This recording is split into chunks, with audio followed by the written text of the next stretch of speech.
morning, everyone. I think we'll go ahead and get started. I did hear there was a big accident out on 94, so people may be trickling in throughout the hour.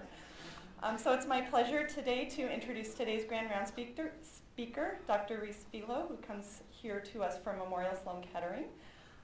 He is originally from Brazil, where he received his MD and then did residencies and fellowships in pathology in Brazil, Portugal, and ended up at the Cancer Research Institute in the UK, where he also received his Ph.D. He joined the ranks of faculty there and quickly moved up to full professor and was then recruited to Memorial Sloan Kettering just over a year ago. He's been extremely productive in his career with over 330 publications, and his research interests span a wide range of topics focused on genetics and breast cancer, and some of the things we'll hear about today are really at the forefront of breast cancer research, including intra-tumour genetic heterogeneity, as well as genetic alterations in primary versus metastatic tumors. So thank you so much for coming. And also a big thank you for coming during probably one of our more brutal Minnesota winters. Thank you so much, Katie, for the kind introduction and the invitation. It's a great pleasure to be here today and to have a bit of a taste of Minnesota in the winter. Well, coming from South America, it's a bit of a shock, but that's okay. But at least I'm wide awake now, okay? So in the next hour or so, what I'd like to do is to discuss with you inter and intra-tumour genetic heterogeneity. And some of the bits that I'm going to be talking about today, actually, if you think about them, if we were discussing them 5 years ago, the things that I'm going to be showing you today would probably pertain to the realm of science fiction, because we did not have the technologies. And most of the things that I'm going to show to you today actually can only be done because of the technological developments of the last 5 years. So I have no conflicts of interest to declare. And in this talk, I would like to begin with a brief introduction about breast cancer heterogeneity and how much we have learned since the introduction of microarrays. Then discuss with you the concept of inter-tumour genetic heterogeneity, or the diversity of breast cancers, the fact that tumors, even of the same subtype, are underpinned by completely different mutations. And then the concept of intra-tumour genetic heterogeneity, basically that tumors are composed of mosaics of cancer cells that, in addition to the founder genetic events, harbor private mutations, and that those mutations may actually be of interest. And that's going to be the end of the talk. So I think now in 2014, we have all come to terms with the fact that breast cancer is not a single disease. And I will get to the point of saying that breast cancer comprises a collection of completely different diseases that only happen to affect the same anatomical site and originate in the same microanatomical structure. But in molecular terms, they are dramatically different. We pathologists have actually acknowledged the existence of this heterogeneity for a long, long time. And we try to develop parameters that could be used to convey the message of the differences between breast cancers back to the clinicians for over 50 years. One of the parameters that we developed and validated as pathologists is histological grade, which is a measure of differentiation of breast cancers and is one of the strongest prognostic factors for the disease. Grade is primarily applied to ductal carcinomas of the breast, the garden variety of breast cancers, and lobular cancers. Another form of heterogeneity that is really pervasive in breast cancer, but rather neglected, is histological subtyping. Actually, you may not know it, but there are 21 different histological types of invasive breast cancers, some of which are highlighted here. And these tumors not only have different morphological appearances, but more and more, our group and others are demonstrating that each one of these subtypes are underpinned either by different genetic aberrations or have different outcomes. I'm just going to give you two brief examples. Secretory carcinomas of the breast affect prepubertal patients and are underpinned 100% of the cases by a recurrent chromosomal translocation involving ETV6 and NTRK3, like in congenital fibrosarcomas. Or, for instance, tubular carcinomas. Tubular carcinomas never metastasize, only if they differentiate. the tubular cancers, there's now several studies demonstrating that these patients can be followed for 10 years. There are no metastases. And we are completely oblivious to that when we practice breast cancer management, because we don't take that into account in our algorithms to define clinical decision making.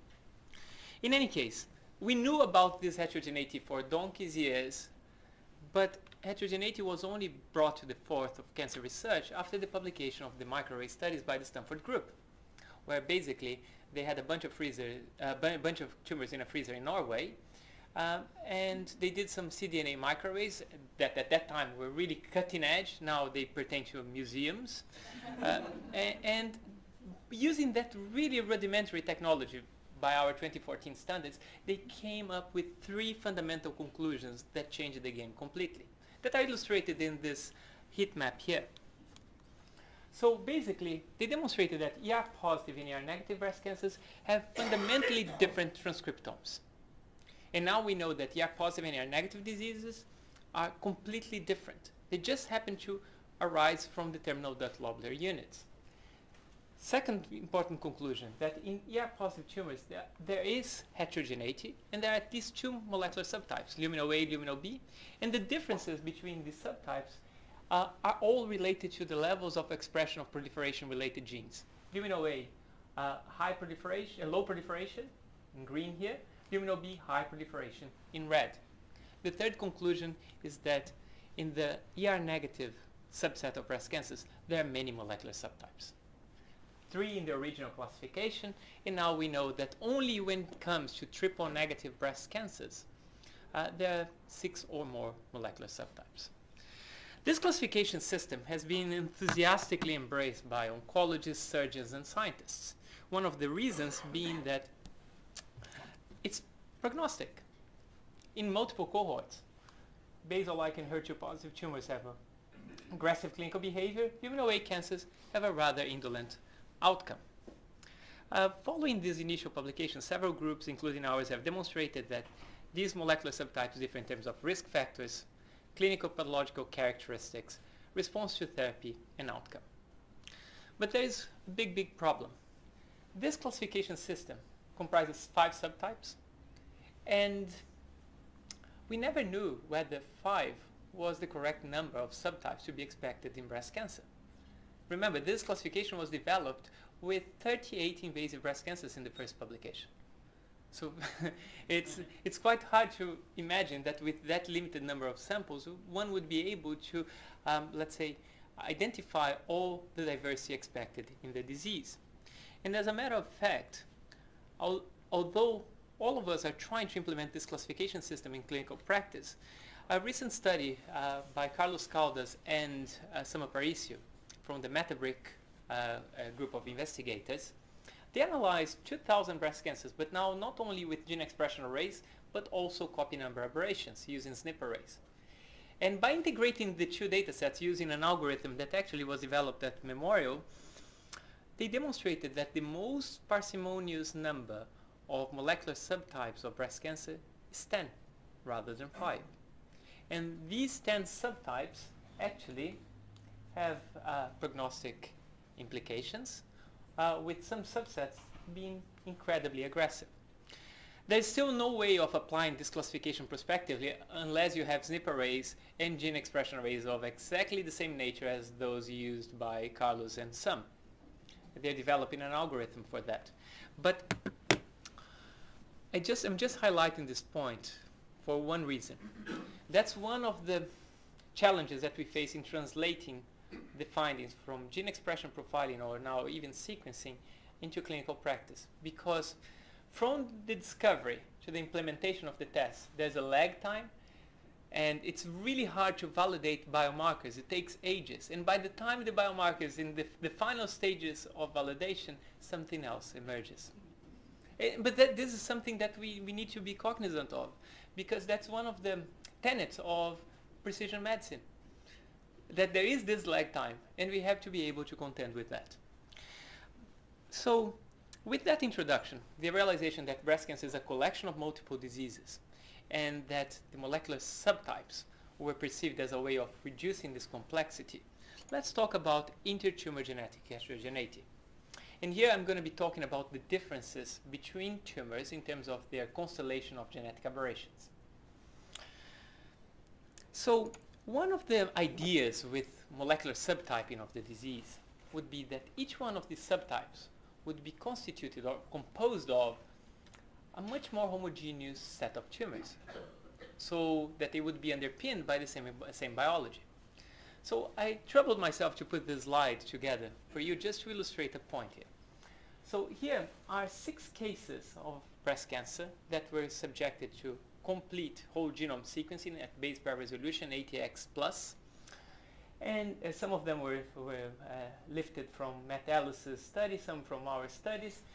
And here, these tumors were classified using PUM50, the current version of the intrinsic subtyping, as luminal A, luminal B, or basal-like. And here are the results of the whole genome sequencing for these six cancers. So here in the circus plot, what you have is the chromosomes around the circle. In the outer part, the name of the genes that are mutated. In the middle part, the copy number aberrations. And in the inner part, the intra or inter chromosomal structural rearrangements. So if you look at these 2 luminal A cancers, just from a quantitative perspective, they're dramatically different, aren't they? This one has very few mutations, almost no interchromosomal rearrangement, whereas this one here it has at least 5 times more mutations and many, many chromosomal rearrangements, in particular interchromosomal rearrangements. Now, look at this luminal B cancer, these 2 luminal B cancers here. This one, again, very quiet.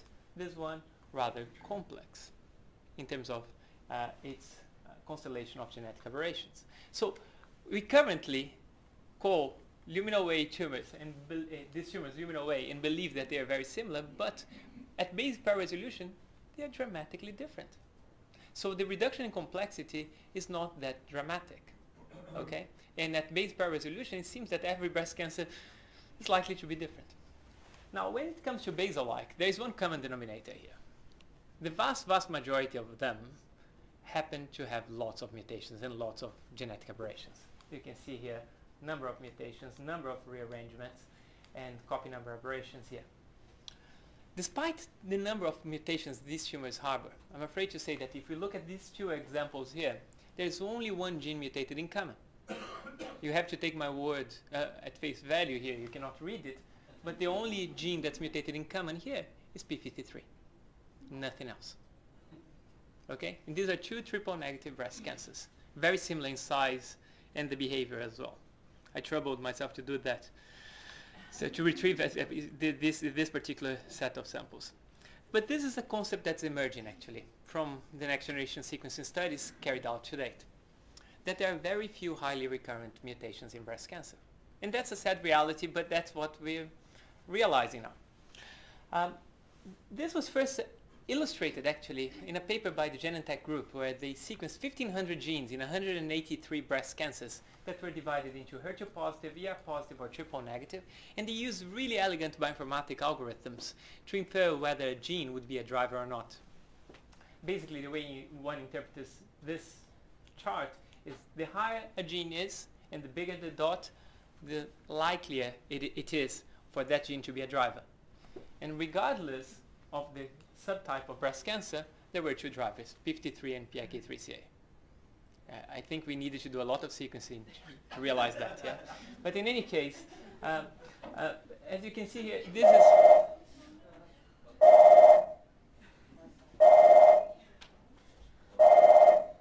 Should I continue?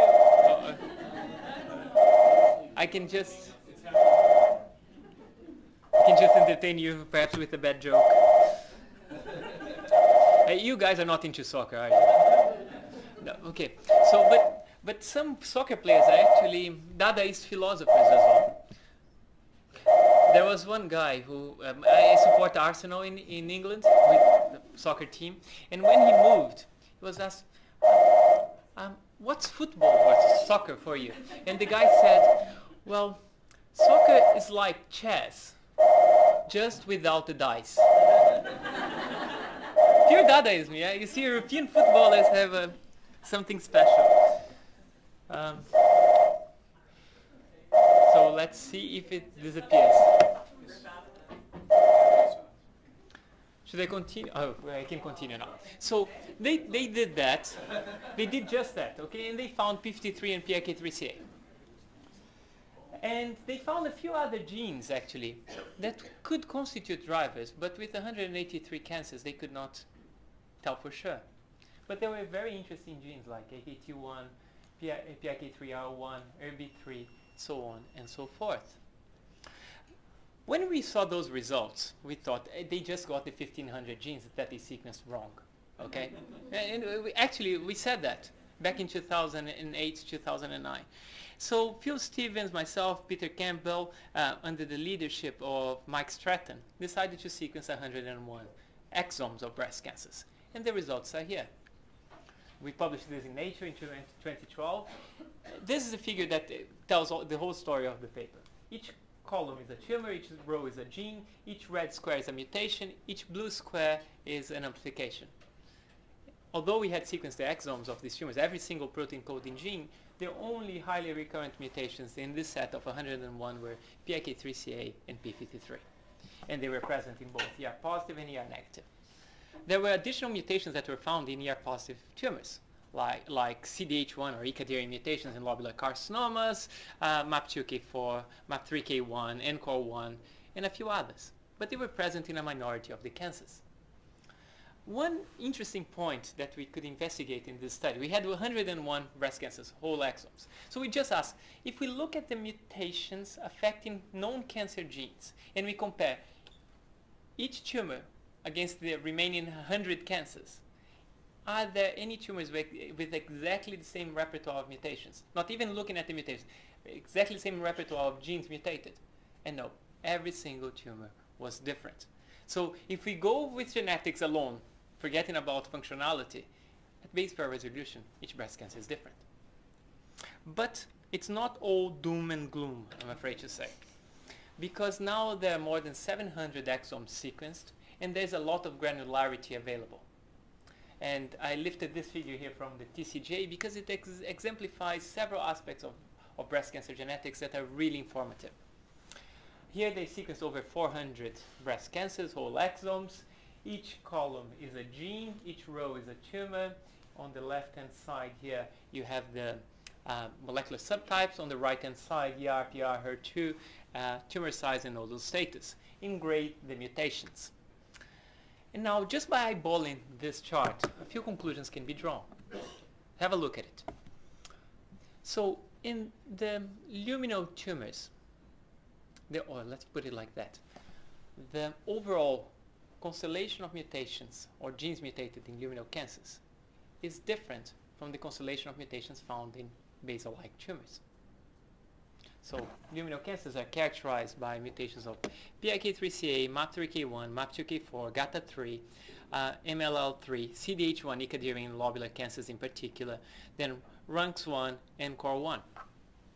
Whereas basal-like breast cancers are primarily characterized by mutations affecting P53. Although the global repertoire of mutations in luminal and basal-like cancers differs, the reality is there is no single gene that defines a subtype. Although PIK3CA mutations are found in luminal cancers, they can also be found in approximately 8% of basal-like tumors. Although 53 mutations are found in basal-like tumors, they can still be found in luminal B cancers and even in luminal A. Okay, so there's no common denominator for each one of the subtypes. Another aspect that has been brought to the forth of cancer research with the more recent analysis based on next generation sequencing is that some old genes that we're really familiar with actually turn out to be mutated, like the estrogen receptor gene.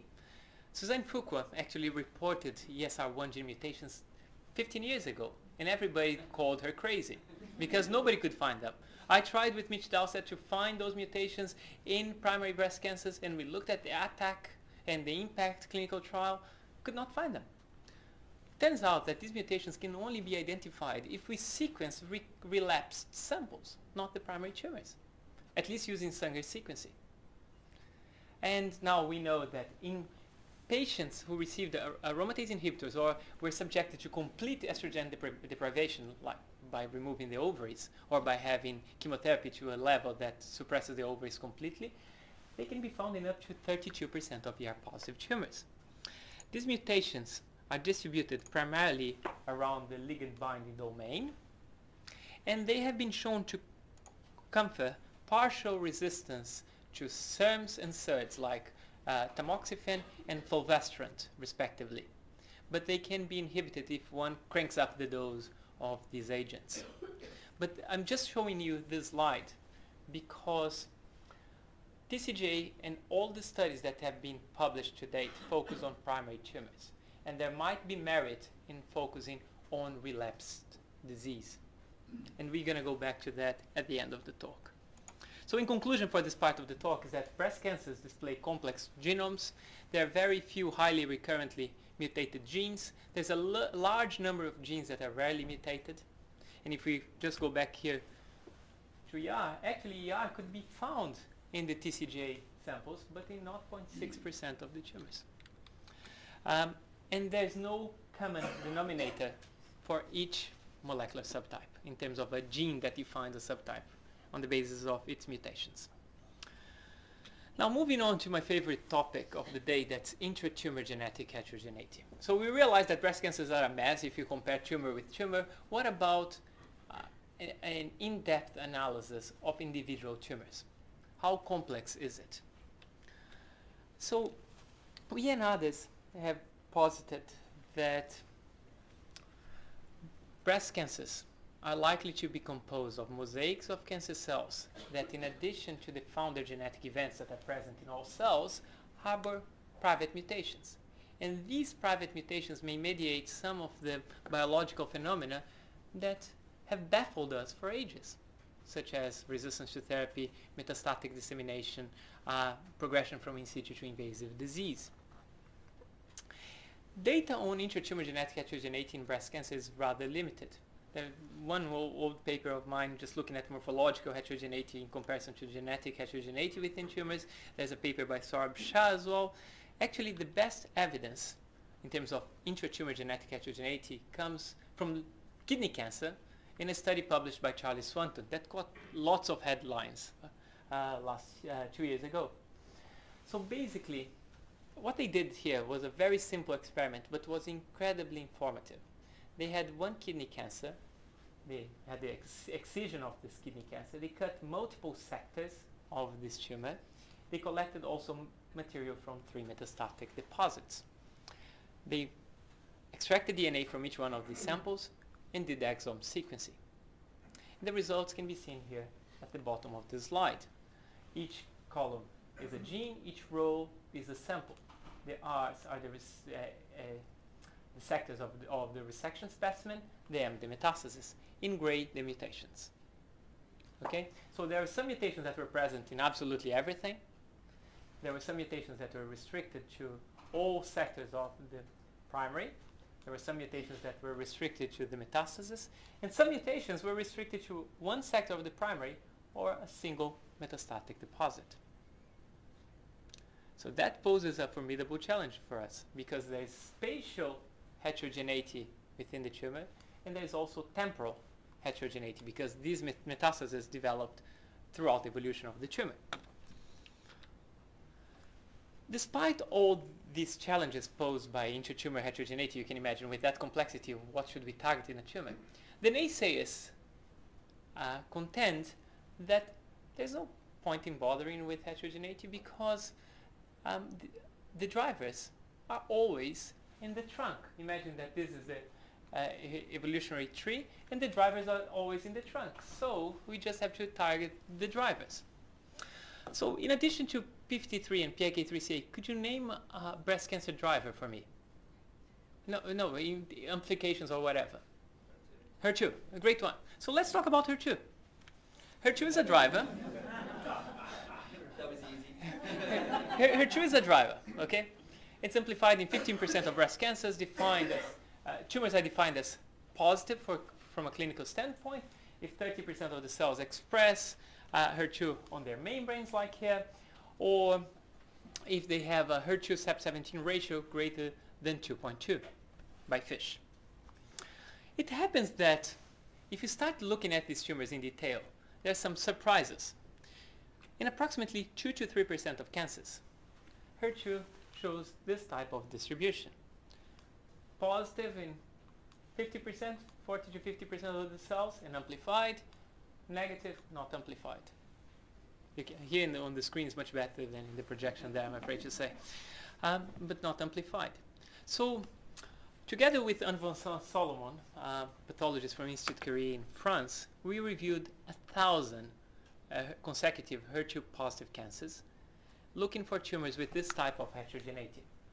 And we found 41 tumors, okay, in a consecutive series, so just a bit more than 3% in our hands. And what we decided to do was to microdissect the two components of these tumors. And out of the 41, we could actually microdissect and confirm that what we microdissected was pure, no amplification in the HER2 negative component, and the amplification in the HER2 amplified was really spiky, in 12 samples. We did a aCGH and whole exome sequencing and validated the results with orthogonal methods. And we asked two particular questions. First, what are the differences in terms of the genetic aberrations between the HER2 positive and the HER2 negative components of these tumors? And second, can we identify driver genetic aberrations that are present in the HER2 negative component but absent in the HER2 positive? In other words, something that would compensate for the lack of HER2 amplification in the HER2 negative component. So we started by doing the aCGH, which was trivial. So we did the aCGH, and here are the results of the comparison of the HER2 negative and HER2 positive components. Here, these are frequency plots where chromosomes are represented along the x-axis. The frequency of gains in green, losses in red, here, and here the frequency of high-level gains and amplifications in green.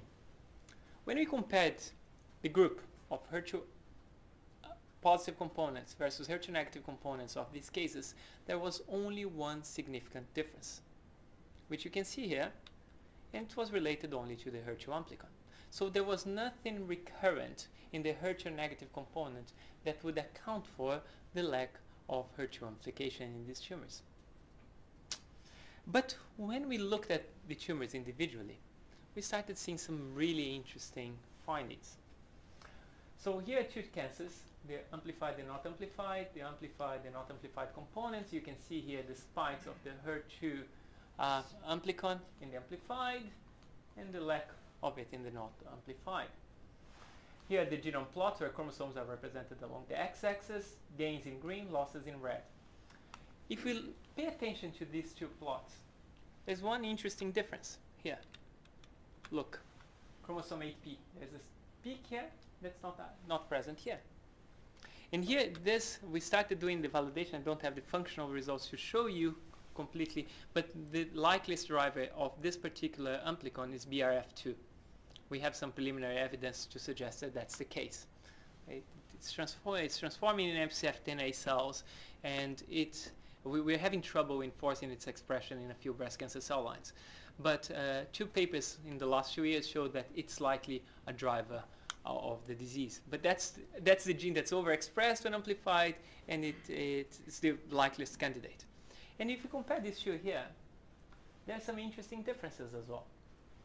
Have a look at here, chromosome 16p.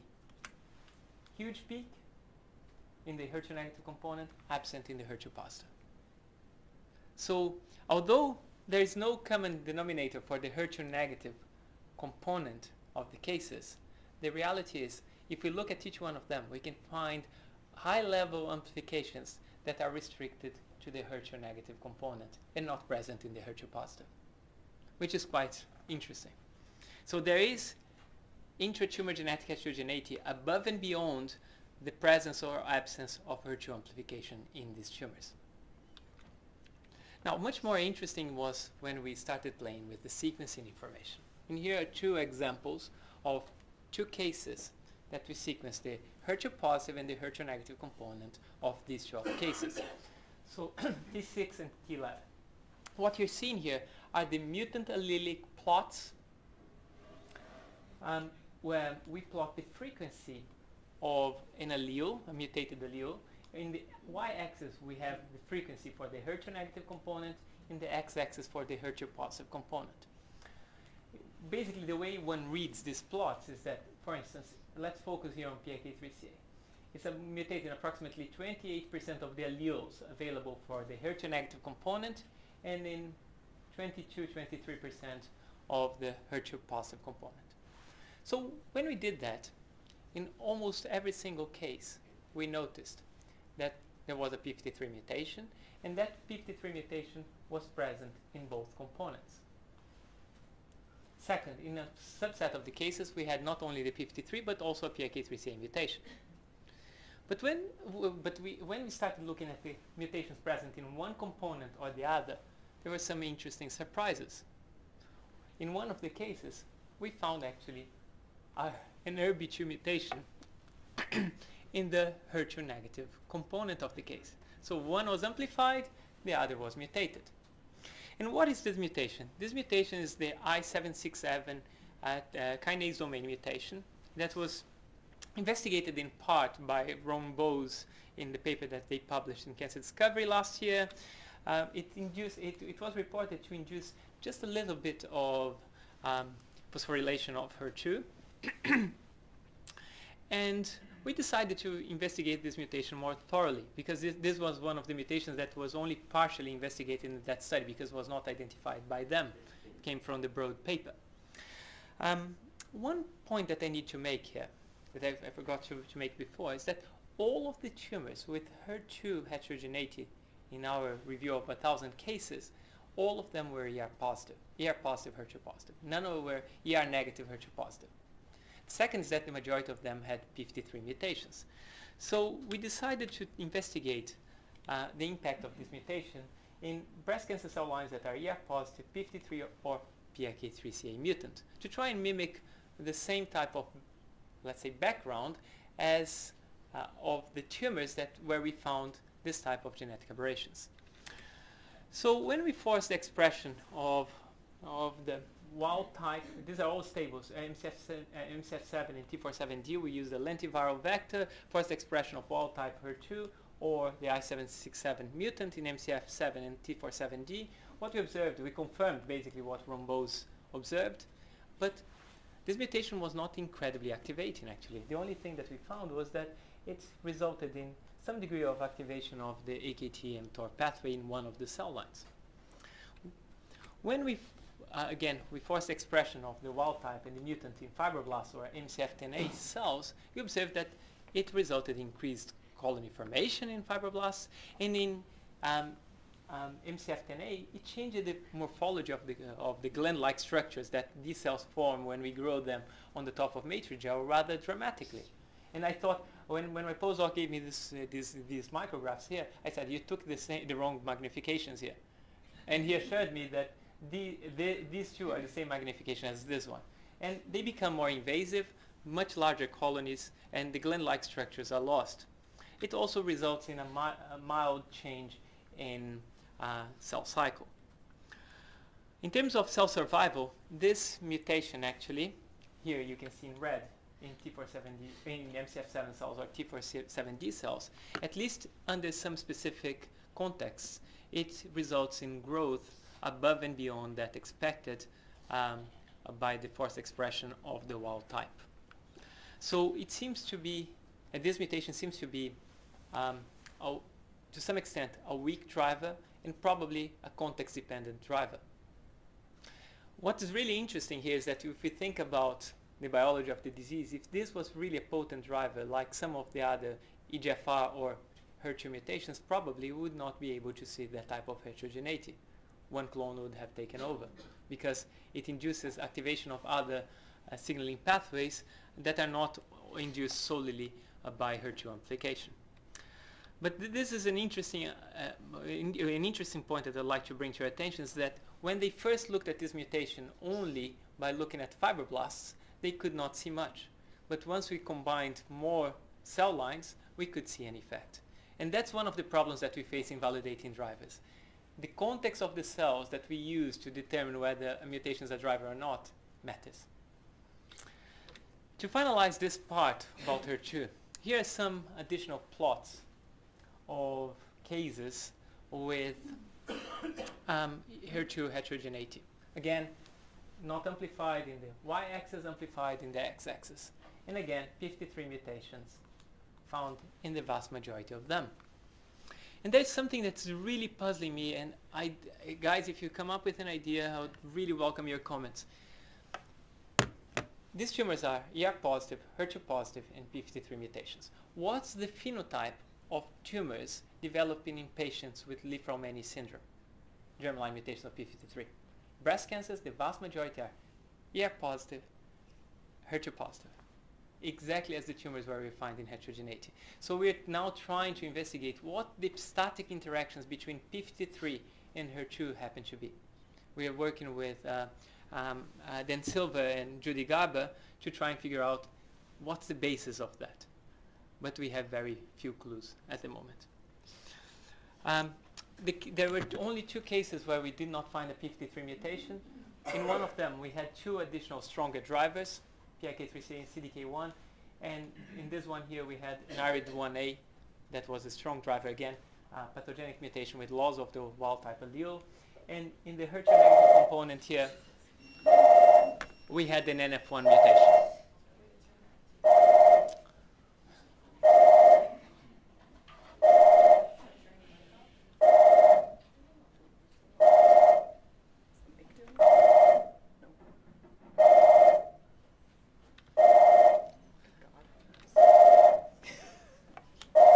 I was coming to the most interesting part of the talk, but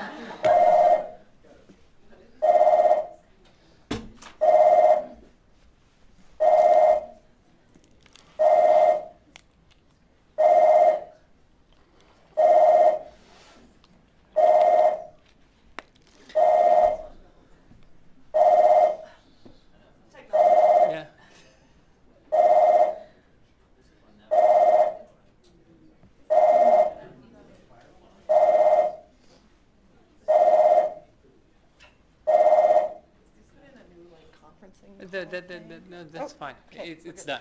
So let's hope that I can finish it in the next 15 minutes. Touch wood, touch wood. Every 20 minutes. I'm going to be quick.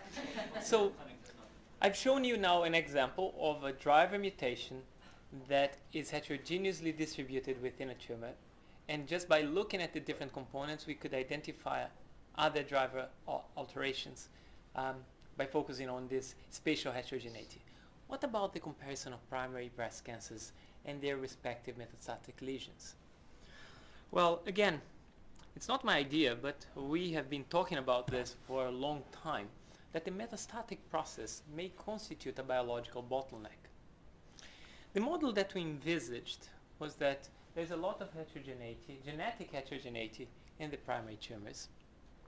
And the process of the cells disseminating and colonizing an additional site would constitute a biological bottleneck whereby a clone or a selected subset of fittest clones would be selected.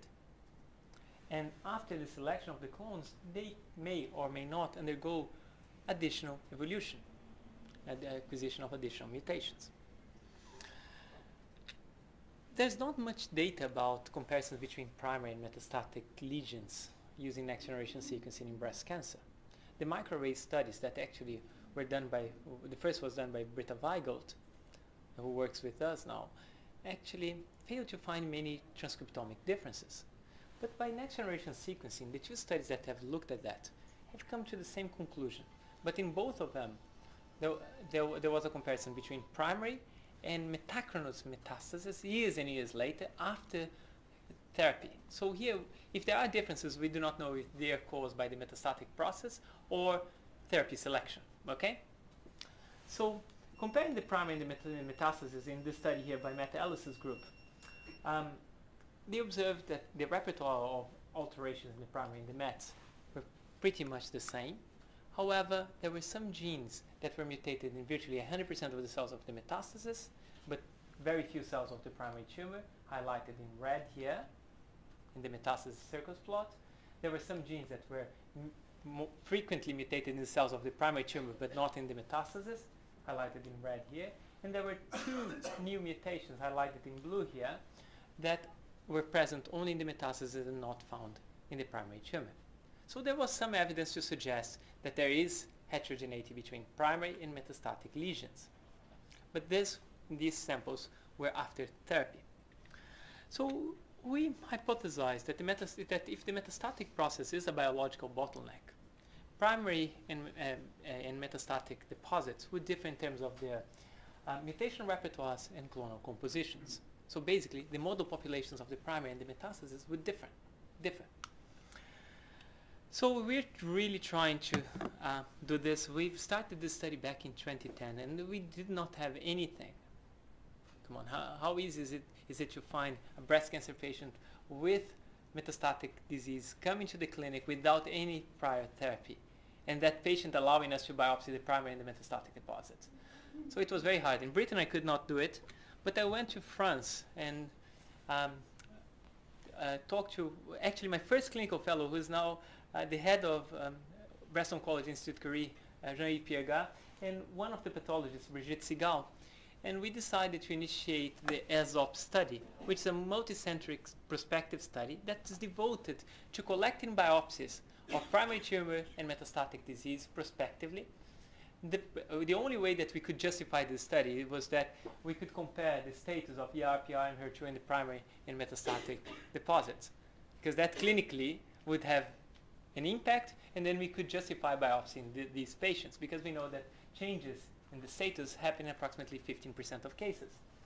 So we started collecting patients with stage 4 disease, with metachronous lesions or synchronous lesions. And you can read here what we collected. But basically what we did was, I'm going to try and talk slowly. What we did was we collected two biopsies of the primary tumor, two biopsies of at least one metastatic deposit. We collected CTCs in all cases and ctDNA in a subset of them. We were very, very lucky that when we initiated, very quickly after we initiated the study, we had 6 patients that came to Institute Curie with metastatic disease. Excuse me.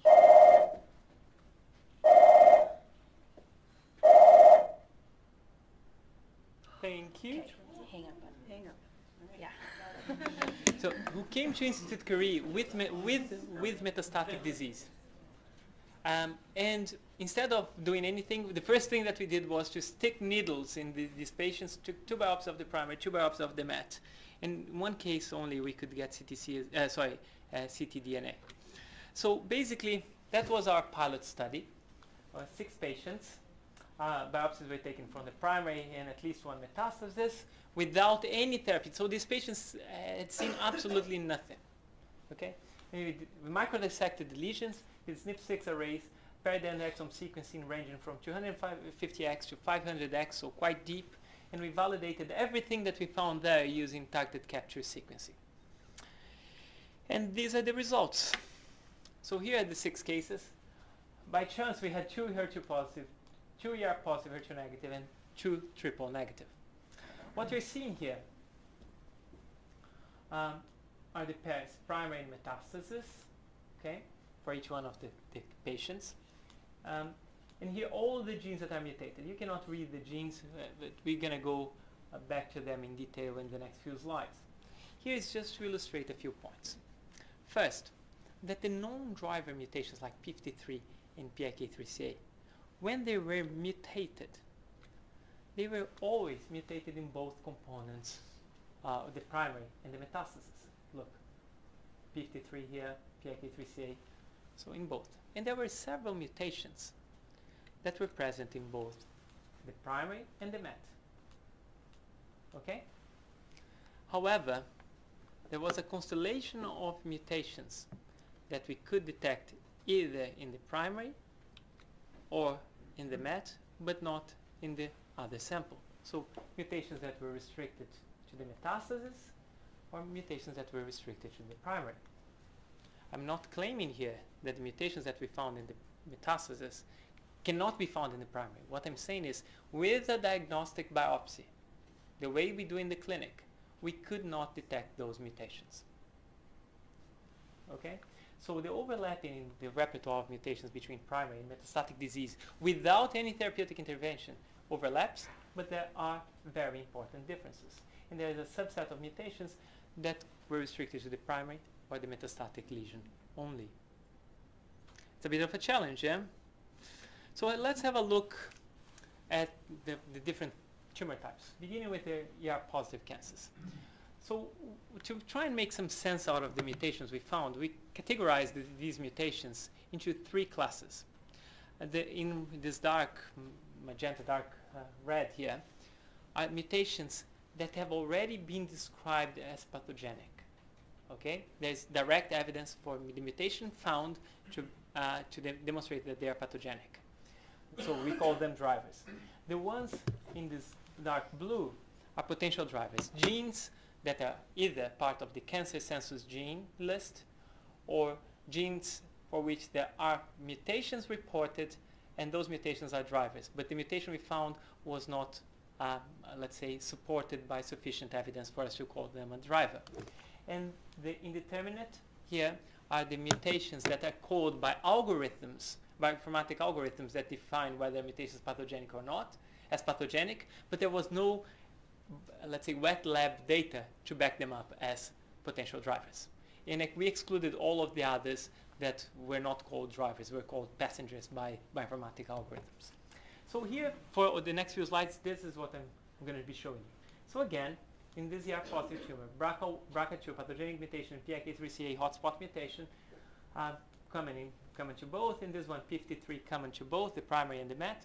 But in this case here, the metastasis had a TCF7L2 mutation that was a truncating mutation, and TCF7L2, at least in colorectal cancer, has already been shown to be a driver. This mutation has already been this truncating mutation has already been investigated. It's a gene that plays a pivotal role in the Wnt pathway. Loss of TCF7L2 results in EMT, and it's a gene that whose functions are haploinsufficient. So loss of one allele seems to be sufficient for EMT to happen. So a bona fide driver that we could find in the metastatic lesion, but not in a single diagnostic biopsy of the primary tumor. Here for HER2-positive cancers.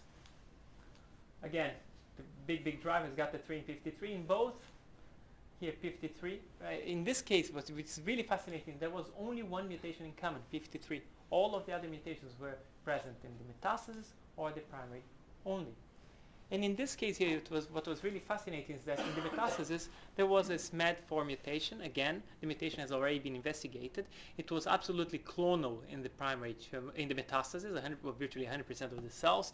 It was associated with LOH of the wild-type allele. Again, another EMT-related gene. And there are mouse models demonstrating that SMAD4 loss of function results in liver metastasis in colorectal cancer. And this patient here had a liver metastasis. This was a liver metastasis.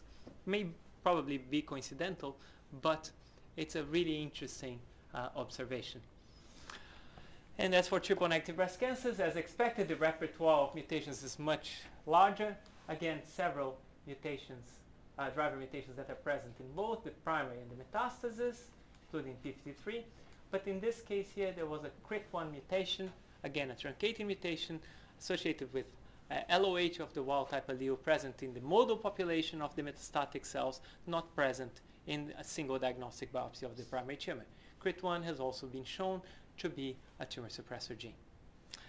So, in conclusion for this part of the talk is that the mutational repertoire found in single diagnostic biopsies of primary breast cancers may not be entirely representative of what we see in metastatic disease, even in the absence of any therapeutic intervention. And whilst all the major driver mutations are shared, there's still some that are restricted to the primary or the metastatic lesions. Now, asking the question about the clonal composition of the primary tumors and metastases. We did not have single cell sequencing for these cases because the samples were rather limited. So we wanted to investigate whether there were shifts in the clonal populations between the primary and the metastasis. Could we do that using bulk sequencing? If the answer was no, I would not be presenting, of course. So the answer is yes, but it's quite challenging. I just want to talk you through this.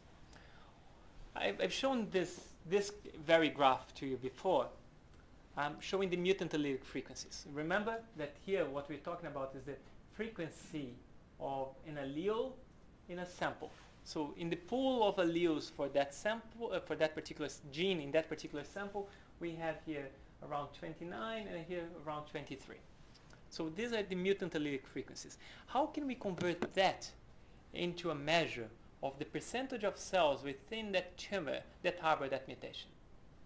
It's a different story, yeah? Because here it's just a soup of alleles, and we need to know how many cancer cells have it.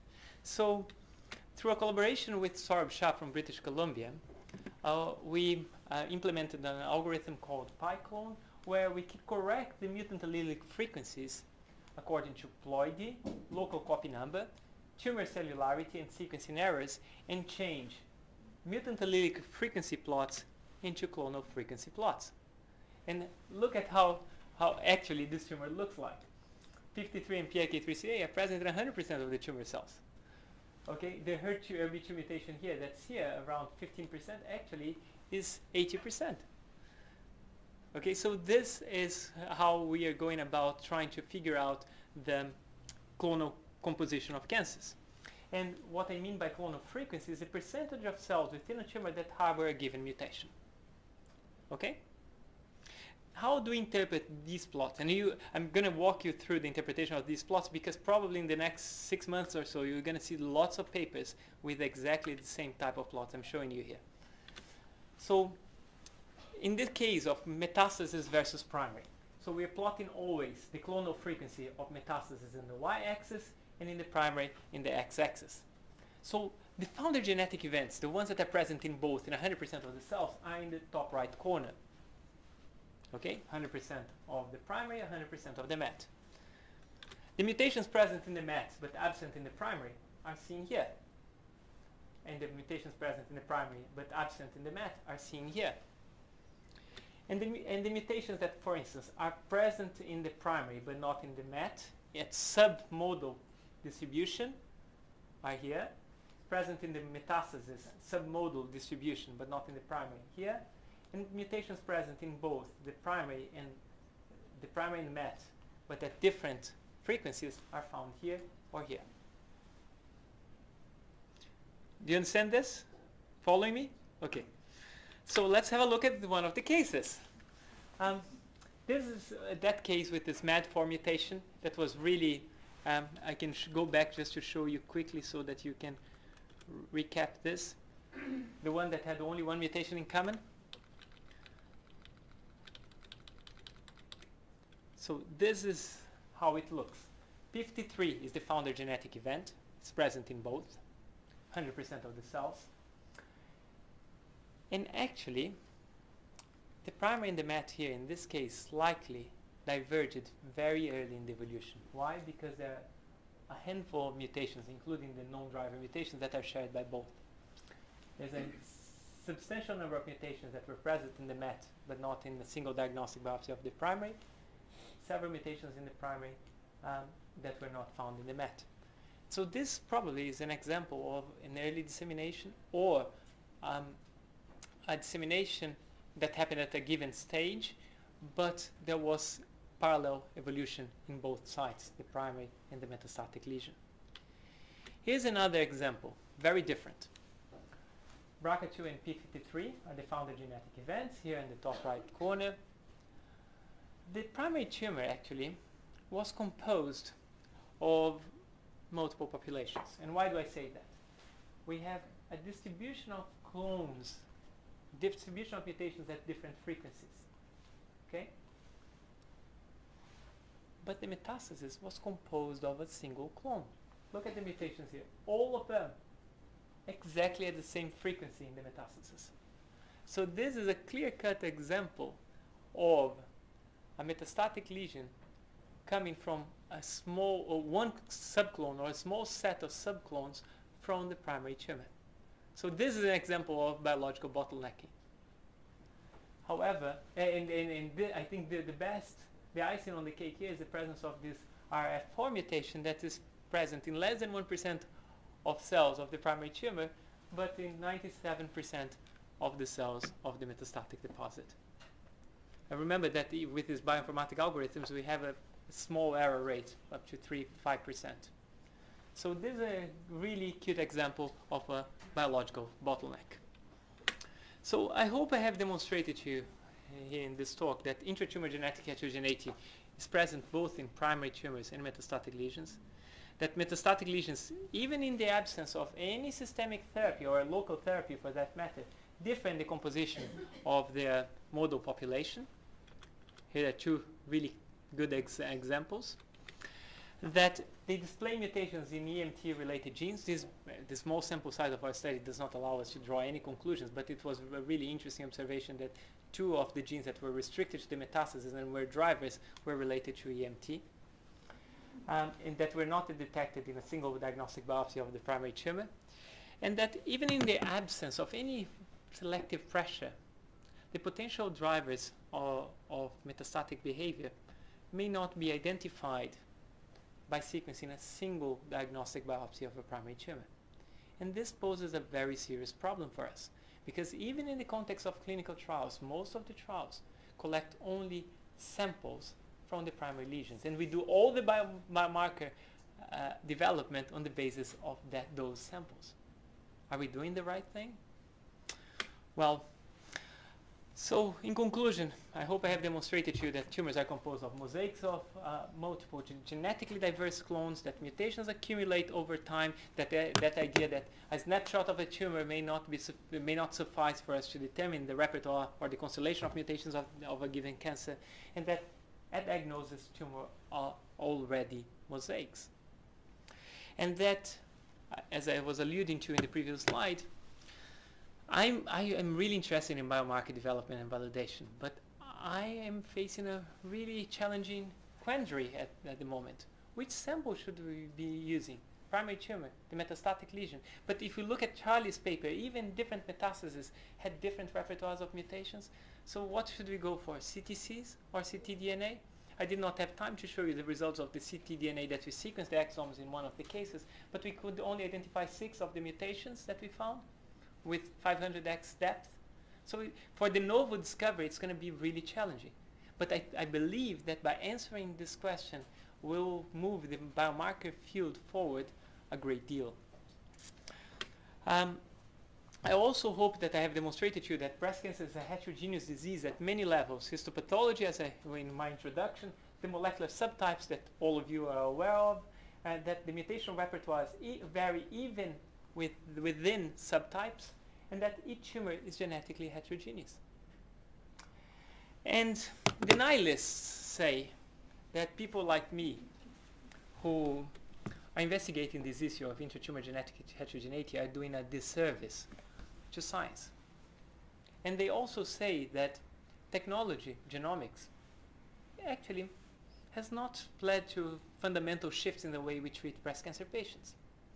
I would contend otherwise. I'm afraid I really beg to differ with those views, because it was by the introduction of technologies that fundamental paradigm shifts happened in the way we perceive breast cancer. If you recall, in the 1990s, breast cancer was perceived as a disease with variations in prognosis and response to therapy. It was, clinical trials were breast cancer without any stratification. Then microarrays came about, and we started recognizing the existence of subtypes, and the idea of personalized medicine emerged. At the beginning, people said, oh, but what are we going to do? There are no more blockbuster drugs. What are we going to do? And now the pharmaceutical companies had to adapt, and we see stratified clinical trials left, right, and center. Now, with the introduction of next-generation sequencing, in particular the new technologies that allow us to study tumors in great detail, we are realizing that each patient may have more than one tumor, if populations within a cancer have multiple repertoires of mutations.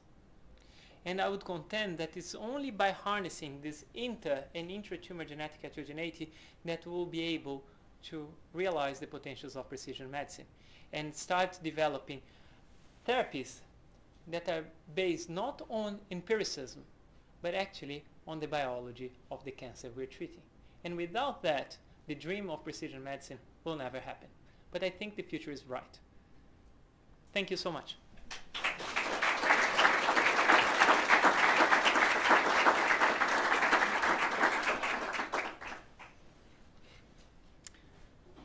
Would be happy to take questions. There's one at the back.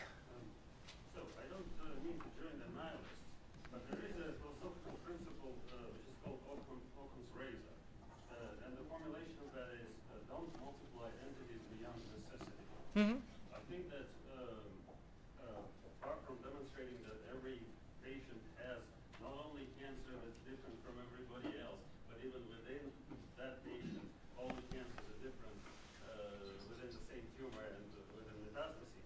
There should be also some synthesis. I think that you have eloquently demonstrated that there is tremendous variability, but from that, hopefully, some kind of synthesis will appear, and we will understand why, after all, these all are breast cancers. No, absolutely. I could not agree more with you. But any type of new concept requires two steps: the cataloging or the dissection and the synthesis. I'm afraid to say that when it comes to heterogeneity at this point, we're still trying to understand how much heterogeneity exists, and we are beginning to understand the causes of the heterogeneity. And once that we reach that critical point, that we understand at least the basic tenets of the heterogeneity process, then we can start synthesizing something in terms of grouping patients in a meaningful way. I'll give you an example. If one develops a heterogeneity index that's based on the type of DNA repair defect that results in that heterogeneity, assuming that genetic heterogeneity stems from genetic instability, one can start thinking of even cytotoxic agents that may combat that particular heterogeneity. A great example is in BRCA cancers, where we see a lot of heterogeneity. They have homologous recombination DNA repair defects, and we know that by targeting the source of that heterogeneity, the lack of homologous recombination DNA repair with PARP inhibitors or platinum salts, we not only reduce the complexity of the tumor, but we obtain clinical responses. So I think it's a process, it's a learning process, but I think remaining oblivious to the concept is not going to do any good. Do you foresee clinical trial designs that will require a biopsy of multiple metastatic sites in, for example, patient with triple-negative breast cancer? So, for example, sometimes you'll see a patient in the clinic who has a response to mediastinal nodes, gemcitabine and carboplatin, and yet there's no response of the abdominal nodes, but the abdominal nodes respond to taxane. And so we shuttle therapies back and forth between different classes of drugs. But the problem is that, you know, it seems like we need to be able to define more than one dominant mutational class in order to effectively treat. And if we design a triple-negative breast cancer clinical trial only looking for one marker on a tissue microarray, for example, are you really going to be able to effectively help the patients? I have to pay you a beer after the talk, because that's exactly the point. And I think we have to learn from the lung cancer docs, because they are now biopsying every relapsed disease and ascertaining what is the mutation that's present in that particular relapse and treating it accordingly. And for instance, for some patients with EGFR mutant lung cancers treated with erlotinib or gefitinib, at least in Memorial, there are some protocols now where they biopsy the relapsed disease, and if there is a T790M mutation, they treat it as a second, literally, as it was a second primary. They start the therapy again, trying to hit that particular clone. If it's a MET amplification that's found, this patient's enrolled in a MET inhibitor clinical trial, and so on and so forth. For breast cancer, the challenge that we face is that several of the metastatic deposits cannot be biopsied safely.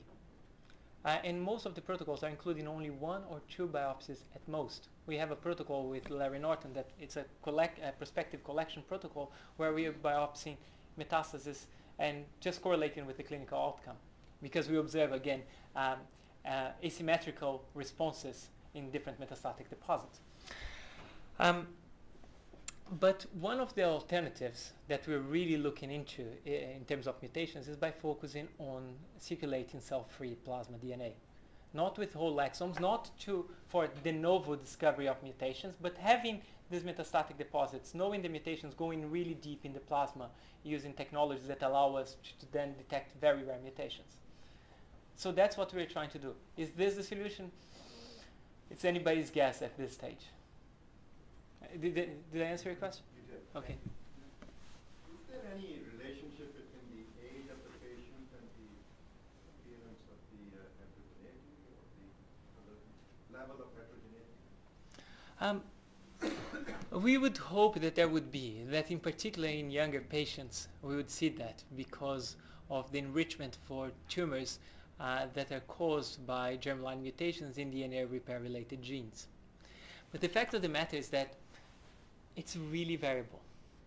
And we now know that ApoBec3, the class of proteins, can cause a specific type of genetic aberrations, and it's not related to age. We see the mutator phenotype that's characterized by tandem duplications throughout the genome. That's the only thing that it relates to is ER negative phenotype. So again, I believe that we will only be able to find that type of answer if it's related to age once we start stratifying the different types of heterogeneity that we find in cancers and their causes. Without having that, if we lump everything together, we're not going to get anywhere. I was wondering, one of the commonalities obviously across all of the data you presented is the p53 mutations. Looking at, on one hand, your tumor that basically only shed the p53 mutation between the metastatic disease and primary versus the other one where there was a huge number of mutations that accumulated prior to that bottleneck.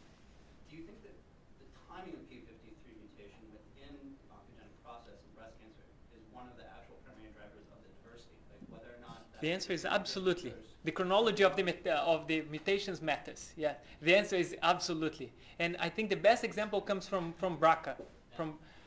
The studies from Nelly Poliak, and we have some data now with Mark Robson. Nelly did with in situ approaches. We did by very deep bulk sequencing. So, and our results are superimposable, which is really good. She published in Cancer Discovery. Ours is under review at the moment. But basically, what we observed is that in human BRCA1 tumors, not all cells harbor loss of the wild type allele of BRCA1, but all cells harbor either p53 mutations, PRB alterations, or PTEN alterations. Okay, prior to the loss of the BRCA1. And how do we know that? Because the percentage of tumor cells within the tumor that have 53 is 100% when there's a 53 mutation, and the BRCA is 80%. So we know that within the tumor there's a subset of clones that did not lose BRCA1 completely, which is really fascinating. And we know that in mouse models, BRCA1 is embryonically lethal. If we inactivate p53 as well, it rescues it partially. And in our own mouse models of BRCA1, conditional mouse model of BRCA1 and the BLG promoter, to get in a background of 53 heterozygous, we see that some of the lesions that those animals developed did not lose BRCA1 completely, which is really fascinating. It was driven by p53 primarily. So there is some evidence that chronology of the events really matters. So thank you so much for coming in.